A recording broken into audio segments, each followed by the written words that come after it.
प्रभावेण चण्डीजा वसुवो भवेत् न कवचं नार्गलास्तोत्रम् कीलकं न रहस्यकम् न सोत्रं नापि ध्यानं च नन्यासो न च वार्चनम् कुन्दिकापाठमात्रेण दुर्गापाठफलं लभेत् अतिगुह्यतरं देवी देवानामपि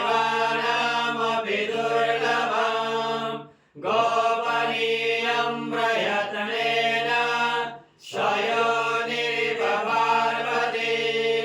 मारणं मोहनं वश्य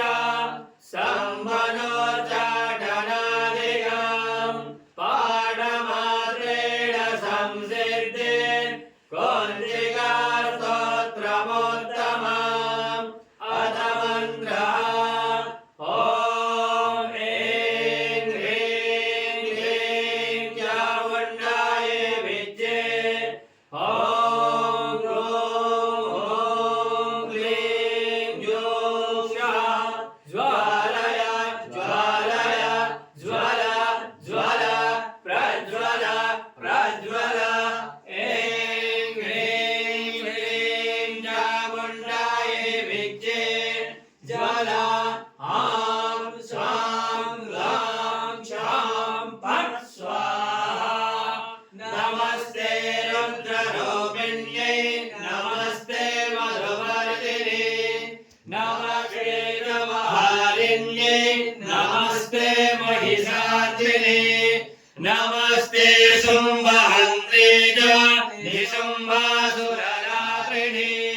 जाग्रतं हि महादेवी जपं सिद्धं कुरुष्व मे ह्रीङ्गारे सृष्टिरूपाये ह्रीङ्गारे प्रतिपालिका ह्रीङ्गारे कामरूपिण्यै बीजरूपे नमोऽस्तुते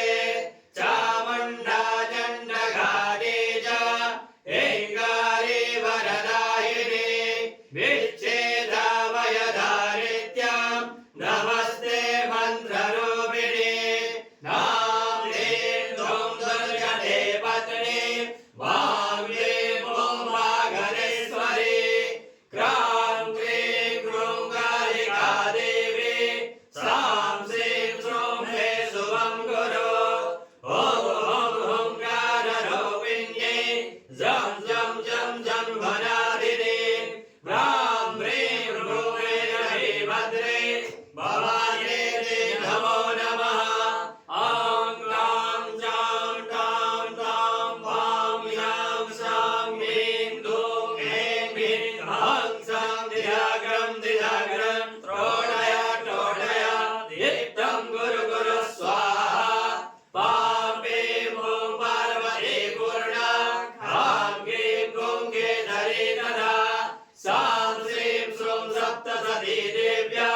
मन्त्रसिद्धिं कुरुष्व मे इदं नो मृत्तिकास्तोत्रं मन्त्रजागर्ति हेतवे अहत्येनैव दातव्यं गोविदं रक्ष पार्वती यस्तु कुन्दिकया देवी हीनां सप्तसती मणे न तस्य जायते सिद्धि धनन्येवो धनं यथा ॐ महाकाली महालक्ष्मी महासरस्वती त्रिगुणात्मिका जगदम्बा श्री दुर्गादेव्यै नमो नमः।